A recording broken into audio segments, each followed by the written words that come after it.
नमस्कार साथियों। तो स्वागत है आपका ज्ञानोबा में। तो आज हम चर्चा करने वाले हैं इंडिया यूके का डील जो था वो फाइनल हो गया, जो कि बहुत सालों से यूके ने प्रयास किया था भारत से ये डील किसी भी हाल में साइन कर लिया जाए।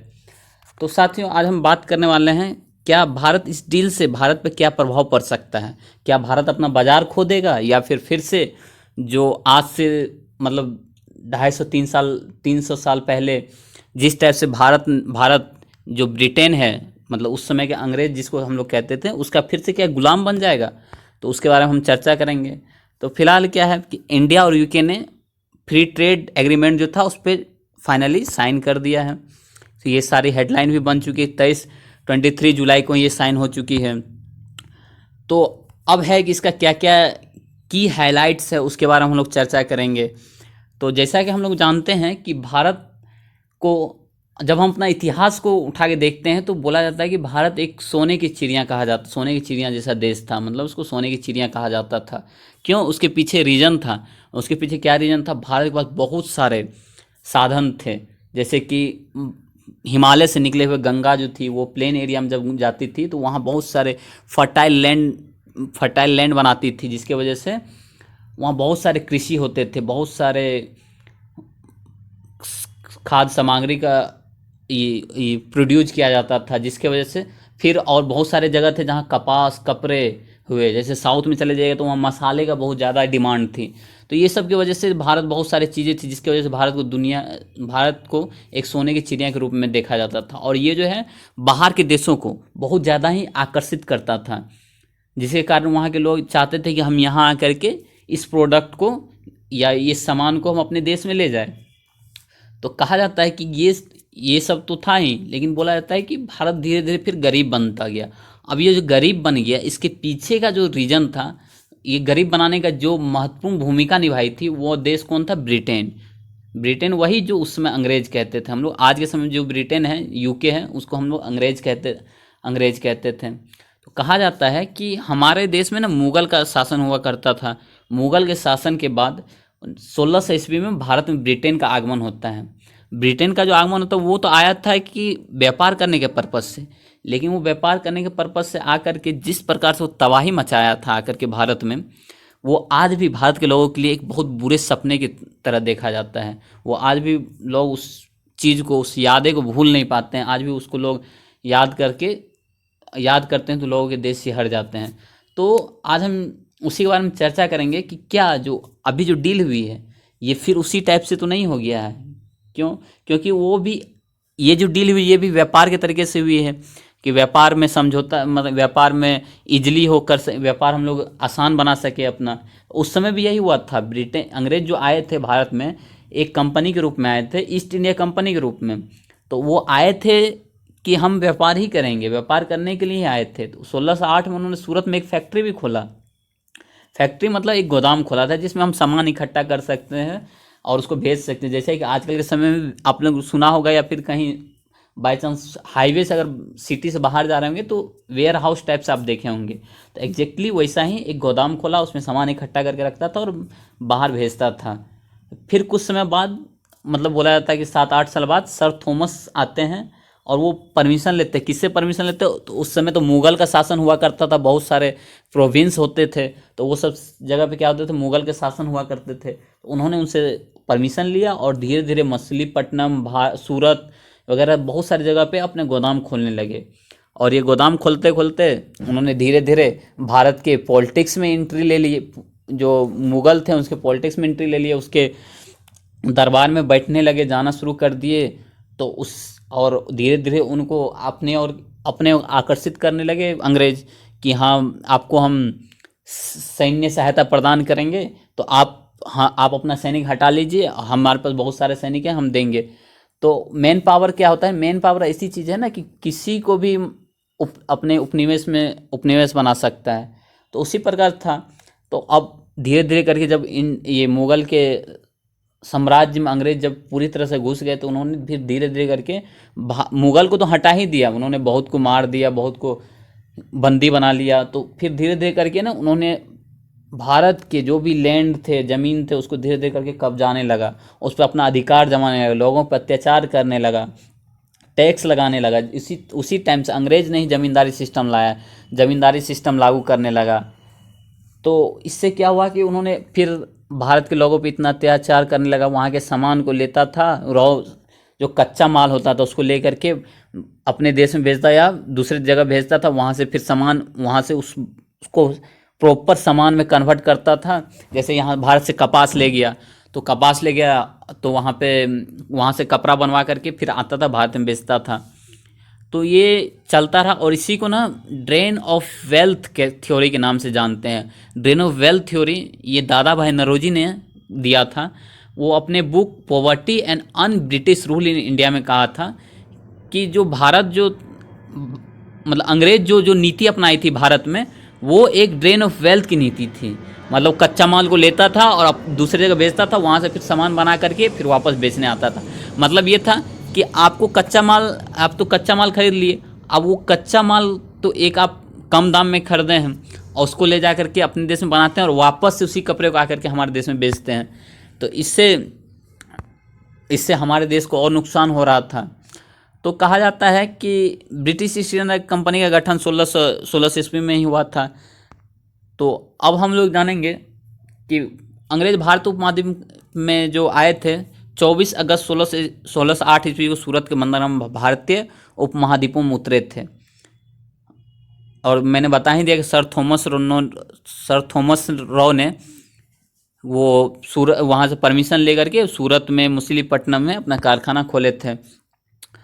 तो धीरे धीरे करके ब्रिटेनों ने मतलब अंग्रेजों ने अन्य यूरोपीय व्यापारिक कंपनियों को पीछे छोड़ दिया। भारत में उस समय बहुत सारे बाहरी देश आए थे, जैसे कि ब्रिटेन तो आए ही थे, फ्रांस आए थे, पुर्तगीज आए थे, डच आए थे। तो ये सब क्या थे, यूरोपियन कंट्री ही थे। तो ये सब को धीरे धीरे उन्होंने बहुत सारे कंपनियों को पीछे छोड़ दिया। समय के उन्होंने भारत में अपने व्यापारिक कार्य को और ज़्यादा बढ़ाने लगा। भारत के जो ईस्टर्न था, फिर ईस्टर्न पार्ट था, या फिर जो साउदर्न पार्ट था, वो सब पे सारा अपना मतलब पोर्ट वगैरह पे कब्जा करने लगा। कोलकाता हो गया, मुंबई हो गया, मद्रास हुआ, ये तीनों प्रेसिडेंसी में अपना काफ़ी संख्या में मतलब अंग्रेज जो लोग थे उन लोग को वहाँ पे बुला करके वहाँ पे रहने के लिए व्यवस्था कर दिया। वो मुख्यतः रेशम हुआ, फिर नील रंग जो हुआ जिसको हम लोग इंडिगो कहते हैं, इंडिगो कलर, कपास हुआ, चाय हुआ, अफीम हुआ, वे इस सब का व्यापार करते थे। तो और ये सब व्यापार किस रूट से करते हैं, केप टाउन करके जो है साउथ अफ्रीका के एकदम कॉर्नर में साउथ में जो है, तो वहाँ पे एक केप ऑफ गुड होप करके जो बंदरगाह है, वहाँ से वो लोग उधर से आए थे और यहाँ से इंडिया में जाते थे। तो अब क्या है कि भारत 1750 ईस्वी तक ईस्ट इंडिया कंपनी ने भारत के राजनीति में हस्तक्षेप करना शुरू कर दिया था। 1950 में वो लगभग पूरे तरीके से भारत के जो पॉलिटिक्स थे या फिर जोग्राफिकल लैंड थे वो सब पे पूरी तरह से कब्जा कर लिए थे। और 1757 में ये बैटल ऑफ प्लासी होती है, जिसमें बंगाल के नवाब सिराजुद्दौला की सेना को हरा दिया जाता है। अंग्रेज हरा देते हैं सिराजुद्दौला को। तो इस बीच ब्रिटिश और फ्रांस के बीच में भारत में एक अधिक मतलब युद्ध हो जाता है, ब्रिटिश और फ्रांस के बीच में कि उधर युद्ध चलता है। उसके बाद फ्रांस हार जाता है, जिसके बाद पेरिस की संधि होता है और भारत पर पूरे ब्रिटेन मतलब अंग्रेज का राज हो जाता है।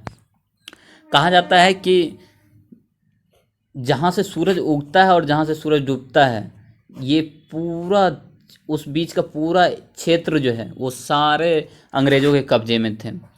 तो अब हम लोग तो फिर क्या होता है कि फिर 1947 में भारत आज़ाद हो जाता है। सेकेंड वर्ल्ड वार होता है जिसमें जापान हार जाता है। उसके बाद फिर प्रेशर आने लगता है सारे देशों के ऊपर कि आप जो भी कब्जा किए हैं वो सब कुछ सारे छोड़ के आप वहाँ से निकलिए।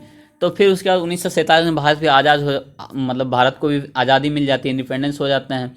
तो उसके बाद क्या होता है, भारत इतना डर जाता है क्योंकि वो समय जो था मतलब जिस समय भारत अंग्रेज के कब्जे में था वो समय इतना भयानकपूर्ण था कि आज भी वो समय को लोग जब याद करते हैं तो उनको एक बुरे सपने के तौर पे देखते हैं कि वो हमारे लिए बहुत ही खतरनाक, बहुत ही घातक था। तो जब आज़ाद हुए तो हम लोग को भारत इतना डर गया था वो सब चीज़ों से कि हमने दूसरे कंट्री को अपने देश में आने के लिए एकदम मना ही कर दिया था। हमने सोच लिया कि खुद का सारा कुछ डेवलप करना है, खुद से रहना है, पहले खुद सेल्फ रिलायंस बनना है, सेल्फ रिलायबल बनना है। तो उसके बाद उन्होंने भारत ने खेती एग्रीकल्चर पे जोर दिया, फिर उन्होंने अपने जो कपास थे, रेशम थे, वो सब पे भारत ने जोर दिया, खुद के कंपनी छोटे छोटे मोटे इस्टेब्लिश करना शुरू किए। लेकिन ये कब तक चलता? क्यों? क्योंकि भारत तो एक बहुत बड़ी देश थी यहाँ। तो अब कोई भी देश है तो उसको तो चाहिए ना कि भाई आपको अगर दुनिया में आगे बढ़ना है तो फिर आपको तो अपना मार्केट खोलना ही होगा। तो 1991 के आसपास हमारे देश में एक ऐसी घटना घटती है जो हमारे अर्थव्यवस्था को बहुत ही बुरी तरीके से प्रभाव करती है। तो उसको लेकर के बाद ना फिर भारत सोचता है कि अब हमारे पास कोई ऑप्शन नहीं, यही एक ऑप्शन है कि हमें अपनी अर्थव्यवस्था को खोलना होगा। तो भारत 1991 में अपनी अर्थव्यवस्था को ओपन करता है और जो विदेश की नीति है एलपीजी रिफॉर्म को अपनाती है, लिबरलाइजेशन, ग्लोबलाइजेशन एंड प्राइवेटाइजेशन, इसको अपनाती है और फिर पूरे देश के लिए अपने भारत का बाज़ार को खोल दिया जाता है। तो उसके बाद क्या होता है कि उसके बाद अब मार्केट तो खुल गया, अब बहुत सारी कंपनी आ रही है, आप भी अपना सामान दूसरे देश में भेज सकते हैं। तो अब इसमें प्रॉब्लम यहाँ हो गया ना कि आप सामान तो भेज रहे हैं, जैसे आप मान लीजिए कि हम सामान भेजे दूसरे कंट्री में, अब उस कंट्री में भी वो सामान बन रही है, जो सामान हम भेज रहे हैं उस कंट्री में बन रही है। हो सकता है कि उस कंट्री का सामान जो है उतना अच्छा क्वालिटी का नहीं होगा, लेकिन हम जो अपना भेज रहे हैं वो बहुत अच्छा क्वालिटी का है। तो अब क्या होगा, हमारा बिकने लगेगा उस कंट्री में, तो हमारा एक्सपोर्ट बढ़ जाएगा। एक्सपोर्ट बढ़ेगा तो उस कंट्री का जो भी मतलब जो बिजनेस होगा, ट्रेड होगा, वो प्रभावित होगा। तो वहाँ का जो भी है, वहाँ का लीडर जो वो क्या करेंगे, हमारे देश से जो एक्सपोर्ट हो रहे सामान उस पर टैरिफ लाद देंगे। और वो टैरिफ हो सकता है कि वो इतनी टैरिफ लाद दे कि हमारा सामान बिकना बंद हो जाए, उसका सामान खरीदने लगेंगे लोग। भले क्वालिटी ख़राब है लेकिन सस्ता पड़ रहा है तो लोग उसके पीछे जाएंगे। तो ये सब लगातार चल रही थी। ऐसा ही उल्टा हो सकता है, कोई हमारे देश में भेज रहा है, हम उस पर टैरिफ लगा दें तो उसका सामान महंगा हो जाए। तो ये इसी सब से बचने के लिए तो फिर क्या हुआ कि अब कुछ देश जो ऐसे आए ना तो बोले कि चलो हम लोग फ्री ट्रेड एग्रीमेंट पे चलते हैं। फ्री ट्रेड एग्रीमेंट मतलब मुफ्त व्यापार समझौता। मतलब उसमें क्या होगा, उसमें ये होगा कि हम उसमें टैक्स नहीं लगाएंगे, टैक्स लगाएंगे तो बिल्कुल ना के बराबर लगाएंगे, इतने लगाएंगे कि हाँ काम चल सकता है। तो उसी प्रकार से अभी मोदी, जैसा कि आप लोग देख रहे हैं कि मोदी जी वहाँ उतरे हैं यूके में, और वहाँ जा कर के की स्टेमर जो है ब्रिटेन के जो पीएम हैं उनसे मिले हैं और उससे उनके सामने मतलब साइन किए इस डील पे और हाथ मिलाए। तो ये ट्वीट नरेंद्र मोदी के द्वारा ट्वीट किया गया है, पीयूष गोयल के द्वारा ट्वीट किया गया कि ये हिस्टोरिकल एग्रीमेंट जो था वो फाइनली सील हो चुका है, मतलब उस पर साइन हो चुका है, मोहर लग चुका है। तो अब इसको क्या नाम दिया, सीटा एज अ नाम दिया गया। India and the UK sign a comprehensive economic and trade agreement, जिसको सीटा के नाम से जाना जाएगा। ये अब बहुत ही इंपॉर्टेंट हो जाएगा सीटा। तो सीटा को अब हम लोग कोई एज ए एग्जाम परस्पेक्टिव से भी याद करना होगा। ये बहुत ज़्यादा ही जो फ्री ट्रेड एग्रीमेंट है ये एमएसएमई में बहुत ज़्यादा हेल्प होगा। बहुत सारे फार्मर्स हुआ, वुमेन्स हुआ, उसके लिए बहुत सारे लेबर हुआ, खासकर लेबर के लिए एक अच्छा अपॉर्चुनिटी प्रदान किया जाएगा। तो अब हम लोग तो ब्रिटेन क्या होता है, तो इस डील में क्या होता है, एफएटीए डील में ये होता है कि भारत जो है 99% जो माल है, ये सामान है यूके के, उस पर टैरिफ हटा दिया है। मतलब यूके ने टैरिफ हटा दिया, मतलब यूके ने जो सामान अपना भेजेगा भारत में, उसमें 99% सामान ऐसा होगा जिसमें 0% टैरिफ लगेगा। समझ रहे हैं आप लोग? तो और फिर लेकिन इसके बदले भारत भी तो सामान भेजता होगा यूके में, तो उसमें भी तो टैरिफ 0 लगना चाहिए, लेकिन ऐसा नहीं हुआ। भारत ने 99% सामान में बोला है कि 1% सामान में तो बोला है कि हम टैरिफ लगाएंगे, लेकिन 99% जो सामान है उसमें क्या बोला, उसमें बोला है कि हम 3% के स्प्रोक्स टैक्स लगाएंगे, मतलब टैरिफ लगाएंगे। तो समझ ही सकते हैं। तो एक तरह से देखा जाए तो एक तरह से भारत के लिए फ़ायदे का भी डील हो सकता है, फ़ायदे का सौदा माना जा रहा है। लेकिन ये डील जो है ना ब्रिटेन के लिए बहुत ही महत्वपूर्ण है। अब क्यों इम्पोर्टेंस है ब्रिटेन के लिए? क्योंकि ब्रिटेन जो है यूरोपियन यूनियन से बाहर हो गया था एज ए ब्रेग्जिट के थ्रू। तो अब ब्रेग्जिट के थ्रू बाहर हुआ था, उसके बाद से ब्रिटेन आज तक बोला जाता है कि आज तक वैसा कोई डील कर नहीं पाया है। किसी भी देश से, भारत हो चाहे जैसे यूएस से उन्होंने फ्री ट्रेड एग्रीमेंट का बात चल रहा था उनका भी, तो यूएस से इनिशियल लेवल पे तो साइन हो गया था, लेकिन फाइनल साइन अभी तक नहीं हो पाया है, लेकिन भारत के साथ फाइनल साइन हो गया है। तो ये एक तरह से बहुत बहुत बड़ी डील माना जाता है। तो अब भारत और ब्रिटेन के बीच जो FATA हुआ है, फ्री ट्रेड एग्रीमेंट, वो कब से चल रहा था? तो बोला जाता है कि 2021 से ही प्रयास चल रहा था, जिसमें वो झबरेवाल वाले थे, कंजर्वेटिव पार्टी, जिसको बोरिस जॉनसन हम लोग जानते हैं। तो उस समय से 2021 से उन्होंने प्रयास किया, फिर 2022 हुआ, तो उन्होंने फिर 2022 में भी उन्होंने चर्चा की इस बात पे, लेकिन इसमें कुछ प्रोडक्टिविटी निकल के आया नहीं इसका। फिर पूरे 28 महीने के बाद फिर दोबारा 14 राउंड की बातचीत हुई, इसके बाद भी नहीं आए। फिर ब्रिटेन में नए प्रधानमंत्री आते हैं, तो फिर नए प्रधानमंत्री की स्टीमर आते हैं, तो फिर जब भारत आते हैं तो फिर उसके बाद तो फिर न क्या होता है कि ये की स्टीमर जो है ये फिर बात करने लगते हैं, ये कंजर्वेटिव पार्टी से है। तो ये जब बात करते हैं तो फिर इन्होंने ये मतलब बोलते हैं बहुत सारे जगह पे कि हम इस बार पूरी कोशिश करेंगे भारत से ये डील कर लिया जाए, और वही होता है कि भारत से ये डील फाइनली साइन हो जाता है। क्योंकि बहुत पहले से 2021 से चर्चा हो रही, 2021 में चर्चा हुई, 2022 में चर्चा हुई, 2022 से 24 में 22 से फिर उसके बाद 2024 में चर्चा हुई, क्योंकि बीच में इतने सारे मतलब इधर उधर चल रहे थे कि जिसके कारण चर्चाएं बंद हो गई थी, मतलब चर्चाएं चल रही थी, लेकिन उसके बाद फिर 2024 में फिर से चर्चाएं शुरू हुई। क्यों? G20 की बैठक हुई थी, उसमें जाकर चर्चा हुई थी। तो इस तरह से भारत के बहुत सारे अलग अलग मंत्रियों ने जाकर के इस बात पे चर्चा की है, केंद्रीय मंत्रिमंडल ने जाकर के ATF को मंजूरी दी, कानूनी प्रक्रिया को शुरू की, और फाइनली जाकर के जुलाई में जाकर के ये साइन हो गया। और ये देख रहे हैं आप लोग, ये दिखाते डॉक्यूमेंट जो है अपने हाथ में पकड़े हुए, और दोनों PM हाथ मिलाते हुए फोटो खिंचवाते हुए। मोदी और स्टैमर की जो 10 बातें थी, मोदी ने क्या कहा कि कई साल की मेहनत के बाद दोनों देशों के बीच FATA समझौता हुआ। नरेंद्र मोदी का या फिर भारत का जो स्टैंड था वो कहना था कि ये भारत के लिए बहुत अच्छी बात है, ये बहुत दिनों बाद साइन को FATA से भारत और ब्रिटेन दोनों देशों को फायदा होगा।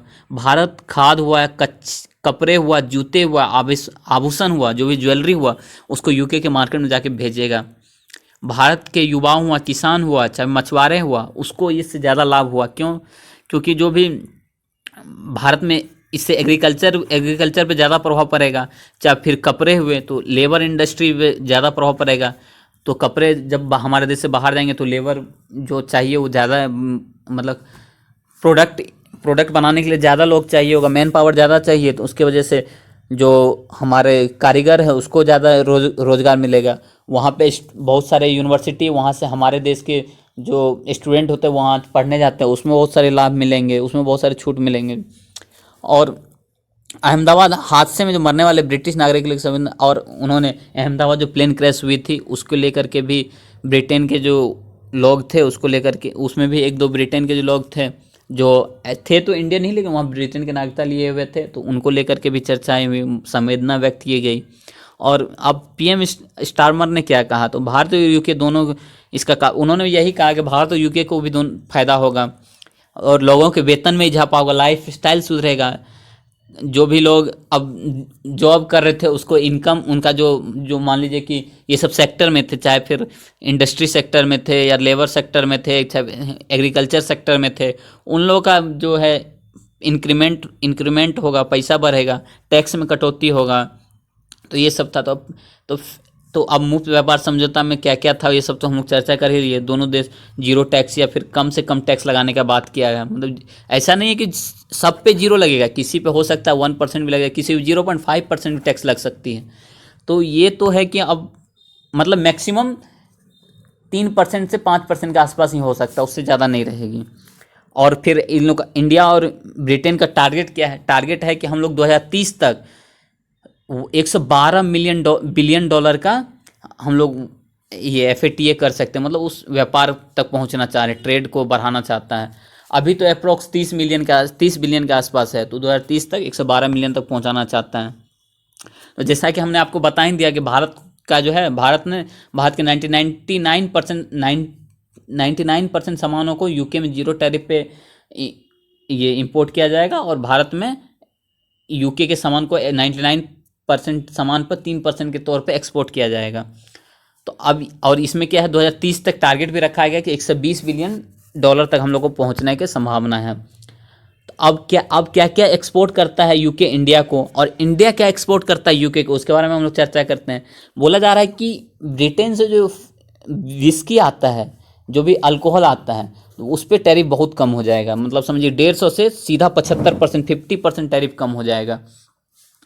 और फिर ऑटोमोबाइल्स हुआ, एरोस्पेस हुआ, जैसे बहुत सारी लग्जरी गाड़ी होती है, जैसे रॉयल्स रॉयल्स हो गया, ये सब क्या होता है, ये ब्रिटेन की कंपनी है। तो बहुत सारे जो एलाइट पीपल है इंडिया में, जो भी वो लोग क्या करते हैं, ये सब लग्जरी कारें जो होती है उसको आकर्षित करते हैं अपने और। तो वहाँ पे ट्रेड बढ़ेगी, उससे क्या होगा कि कार की बिक्री बढ़ेगी। फिर कॉस्मेटिक्स हुआ, मेडिकल डिवाइसेस हुआ, फूड हुआ, ये सब यूके क्या करता है, एक्सपोर्ट करता है। अब इंडिया क्या एक्सपोर्ट करता है यूके को, टेक्सटाइल हो गया, कपड़ा हो गया, फुटवेयर हो गया, जूता चप्पल जो हो जाता है वो हो गया, मरीन हो गया, केमिकल प्रोडक्ट्स हो गया, सी फूड हो गया, फिश वगैरह होता है, ये सब को हम लोग एक्सपोर्ट करते हैं। तो ये सब पे टैरिफ कम हो जाएगा। जैसे आपको बताया विस्की सामान पे, विस्की जो है अब सस्ता हो जाएगा। तो ये तो एक तरह से देखा जाए तो जो पीने खाने वाले लोग हैं उन लोग के लिए बहुत अच्छी बात माना है। बोला जाता है कि जो 500 का विस्की आता था या स्कॉच आता था वो अब 35 रुपये में मिलने लगेगी। मतलब जो 5,000 में मिलती थी वो 35 रुपये में मिलने लगेगी। लग्जरी कारें हुए जैसे Jaguar, land rover, Rolls Royce जैसी कारें पर टैरिफ 100% से घटाकर कोटा से मतलब 10% तक आ जाएगा। मतलब समझिए अगर जो गाड़ी 1 करोड़ में मिलती थी वो अब उसमें 10% ही टैक्स, मतलब जो गाड़ी 50% की 50 लाख में मिलती थी उस पर फिर 100% टैक्स लगती थी, तो वो 1 करोड़ हो जाती थी। लेकिन अब उस पर 10% ही टैक्स लगेगी, और 10% टैक्स लगेगी तो 10% का टैक्स का मतलब क्या हो गया, 5 लाख बढ़ेगी, 5 लाख यानी 55 लाख में आपको गाड़ी मिल जाएगी। तो ये सब चीज़ें के लिए बहुत सारे, फिर खाद फूड हो गया, फिर बाकी जितना भी रॉ मटेरियल, चॉकलेट हो गया, बिस्कुट हो गया, सॉफ्ट ड्रिंक हो गया, ये सब के ऊपर होगा। फिर कॉस्मेटिक्स हो गया, जो भी ब्यूटी प्रोडक्ट्स हुआ, मेडिकल डिवाइसेस हो गया, फैशन हुआ, कपड़े हुआ, ये सब पे भी टैक्स बहुत कम कर दिया जाएगा। तो अब भारत के किन किन सेक्टरों को फ़ायदा होगा, भारत के टेक्सटाइल सेक्टर को फ़ायदा होगा, मतलब जो भी ज्वेलरी है वो सब सेक्टर में होगा। तो अब क्या होगा, भारत के छोटे मोटे जो बिजनेस है जो एमएसएमई के तहत आता है उसमें लग्जरी, मतलब बहुत ज़्यादा लोगों को फ़ायदा होगा। लग्जरी ब्रांड्स वाले लोगों को फ़ायदा, जो लग्जरी ब्रांड्स खरीदना चाहते हैं उसको बहुत ज़्यादा फ़ायदा होगा। तो एक तरह से देखा जाए तो ये जो है ज़्यादातर फ़ायदे तो उन्हीं लोगों का होगा जो लग्जरी चीज़ों को होल्ड करना पसंद करते हैं। लेकिन कुछ कुछ चीज़ें में सेक्टर में, जैसे लेबर सेक्टर हो गया, एग्रीकल्चर सेक्टर हो गया, इंडस्ट्री सेक्टर हो गया, ये सब सेक्टर में सभी लोगों को फ़ायदा होगा, प्रॉफिट होगी।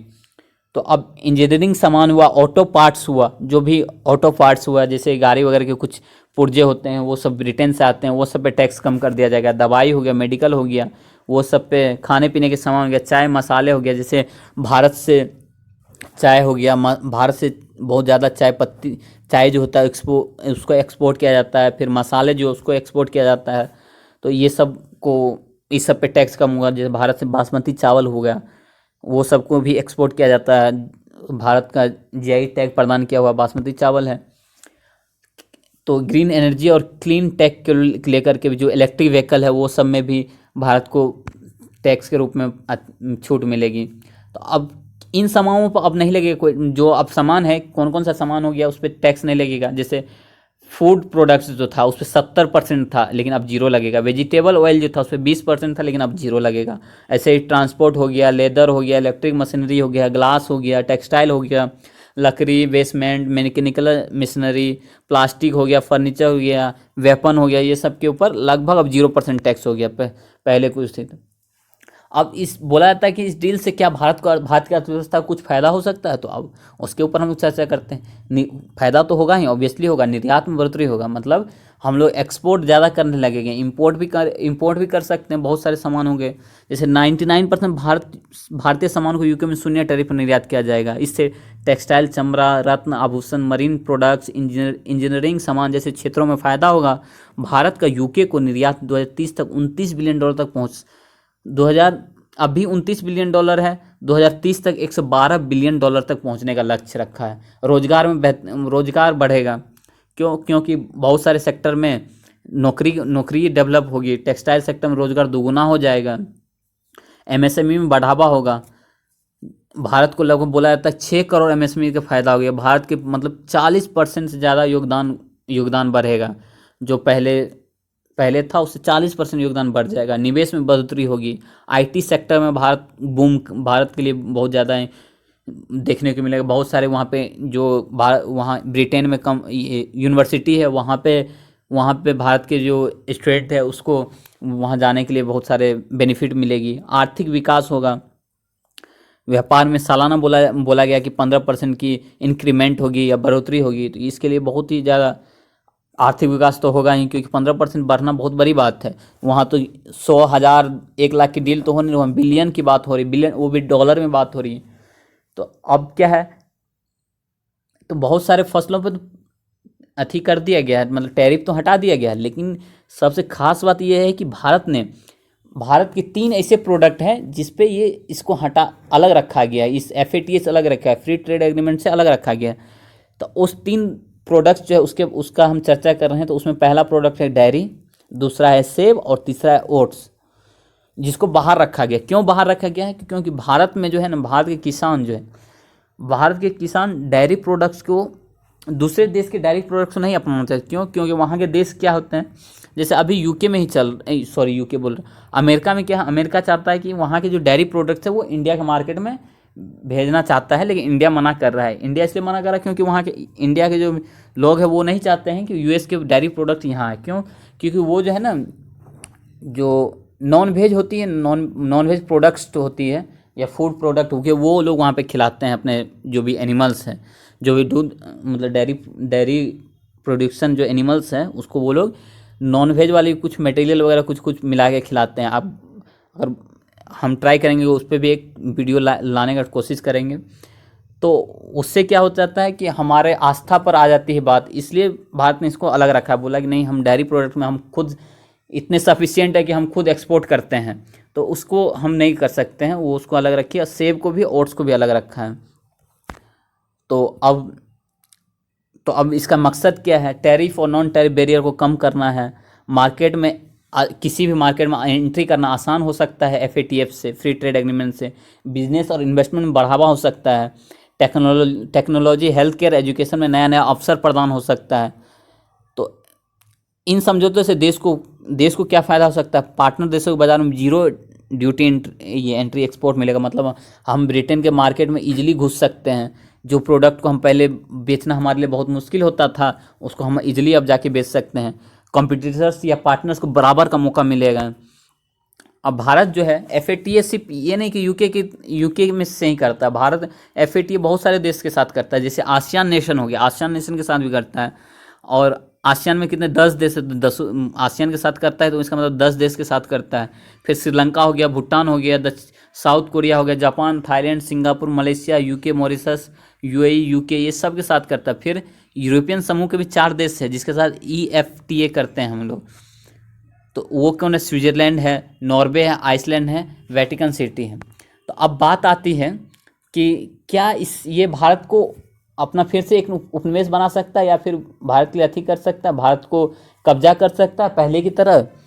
ये भारत को डर होना चाहिए? तो ये नहीं, डर नहीं होना चाहिए। क्यों? अगर भारत एक देश से करता तो मान सकते थे कि चलो भारत के लिए थोड़ा सा घाटा का सौदा हो सकता है या भारत के लिए खतरा हो सकता है। लेकिन भारत ये FATA बहुत सारे देशों से करता है, और अब तो है कि भारत की मार्केट सारे देशों के लिए खुल चुकी है। तो भैया आप अगर ज़्यादा इधर उधर करेंगे तो हम इसको फिर आपसे तो ये डील को कैंसिल कर देंगे, फिर बाकी तो और अदर देश है उससे व्यापार करेंगे। तो इसलिए अब पहले जैसी तो स्थिति रही नहीं, तो इसलिए है कि अब हम भारत के लिए कोई खतरा नहीं है। अब भारत इजीली किसी भी देश से डील कर सकता है, चाहे वो अंग्रेज हो। ऐसे भी भारत अब अंग्रेज से, जो ब्रिटेन है उससे बहुत बड़ी अर्थव्यवस्था बन चुकी है। भारत दुनिया के चौथे सबसे बड़ी अर्थव्यवस्था में शामिल हो चुकी है, और आने वाले समय में तीसरे बनने वाले हैं। तो ब्रिटेन तो भारत से बहुत पीछे हैं, अब वो पहले वाली ब्रिटेन नहीं रही है। तो आपको क्या लगता है? आप कमेंट बॉक्स में हमें ज़रूर बताइएगा। तो आज के लिए बस इतना ही, धन्यवाद, थैंक यू। और आपको ये वीडियो अच्छा लगा हो तो हमारे चैनल को सब्सक्राइब करना ना भूलें। Thank you.